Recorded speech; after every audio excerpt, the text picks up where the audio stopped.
नमस्कार, स्वागत है आपका। 5 का प्रहार देख रहे हैं आप। मैं हूं आपके साथ अनामिका पांडे। 5 का प्रहार में आज हम बात कर रहे हैं माफिया अतीक की, क्योंकि माफिया डॉन अतीक अहमद के बेटे असद का एनकाउंटर हुआ 2 दिन पहले और उसके बाद आज उसे सुपुर्दे खाक किया गया। उत्तर प्रदेश के मुख्यमंत्री योगी आदित्यनाथ उमेश पाल की हत्या के तुरंत बाद एक ही बात कह रहे थे कि माफिया राज को खत्म कर दिया है, माफियाओं को मिट्टी में मिलाने का काम हमारी सरकार कर रही है और आगे भी करती रहेगी।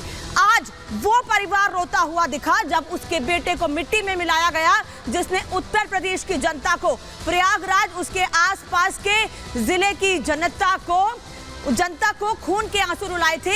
आज उनके आंसू निकल रहे थे, आज वो लोग परेशान दिख रहे थे और उनके आंसुओं पर कुछ लोग सवाल पूछ रहे थे कि आखिर धर्म और जाति के आधार पर कार्रवाई क्यों हो रही है। लेकिन सवाल आज कई हैं कि आखिर हर चीज में जाति और धर्म के आधार पर सवाल क्यों किए जाते हैं। 5 का प्रहार में आज सवाल इसी पर कि आखिर उत्तर प्रदेश में जो कुछ हो रहा है उस पर राजनीति क्यों हो रही है। पहला सवाल यह कि अतीक के खिलाफ एजेंसियों को कितने सबूत मिले हैं, अलग अलग जगह पर छापेमारी की कार्रवाई की जा रही है। दूसरा सवाल आज 5 का प्रहार में ये कि उमेश हत्याकांड के बाद अतीक का साथ किसने दिया, उन लोगों की भी तलाश लगातार पुलिस कर रही है। तीसरा सवाल, अतीक को हथियार सप्लाई करने वाले का पता चला, कौन कौन है वो लोग, उन सब पर पुलिस शिकंजा कस रही है। चौथा सवाल आज 5 का प्रहार में आपके सामने रख रहे हैं कि अतीक की पत्नी को छिपने में मदद कौन कर रहा है, क्योंकि आज उसके बेटे को सुपुर्दे खाक किया गया, लेकिन शाइस्ता वहां नहीं थी, तैयारी पुलिस की पूरी थी। और 5वां सवाल 5 का प्रहार में ये कि अपराधियों के खिलाफ कार्रवाई तो सियासत क्यों हो रही है, ये सबसे बड़ा सवाल है और इसी का जवाब जानने की कोशिश आज हम कर रहे हैं उन सभी लोगों से जो सवाल पूछ रहे हैं उत्तर प्रदेश की जनता से धर्म और जाति के आधार पर। लेकिन सरकार कह रही है आप सवाल पूछिए, आपका काम है, लेकिन पुलिस प्रशासन उत्तर प्रदेश का ऐसे ही काम करता रहेगा। तमाम सवाल होंगे, जवाब होंगे उन लोगों के जो हमारे साथ चर्चा में शामिल होंगे। परिचय आपका उनसे कराऊंगी, उससे पहले रिपोर्ट देखिए।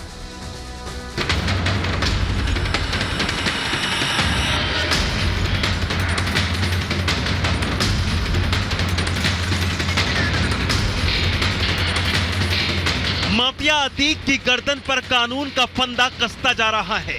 जो अतीक प्रयागराज में खौफ का दूसरा नाम था, आज खुद दहशत में है। पुलिस की कस्टडी में डॉन बेबस लाचार गिड़गिड़ा रहा है। उसके चेहरे पर बेटे के एनकाउंटर का गम साफ दिख रहा है। अतीक का बेटा असद मिट्टी में मिल चुका है। उसे प्रयागराज के कसारी मसारी कब्रिस्तान में दफन कर दिया गया, लेकिन असद के एनकाउंटर पर सियासत थम नहीं रही। सपा बार बार सवाल खड़े कर रही है, झूठे एनकाउंटर का आरोप मढ़ रही है। अगर अपराधियों को एनकाउंटर कर रही है तो और अपराधी क्यों नहीं कर रही एनकाउंटर?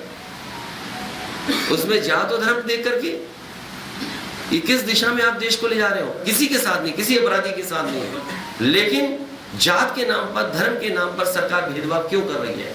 अगर मुख्यमंत्री के स्वजाति लोग हैं तो उन्हें फूल से मारा जाएगा, फूल से छुआ जाएगा। अतीक अहमद और अंसारी जैसे लोग फलते फूलते हैं, राजनीतिक संरक्षण इनको मिलता है और वही लोग आज इनका राजनीतिक बचाव करने भी आ रहे हैं। एक भगौड़े को, एक अपराधी को, एक हत्यारे को बचाने के लिए विपक्ष एकजुट क्यों हो रहा है? ये सवाल विपक्ष की मानसिकता पर खड़ा करता है कि क्या तुष्टीकरण विपक्ष को इतना नीचे गिरा देता है कि वो अपराधियों के बचाव में भी आगे उतर कर आते हैं।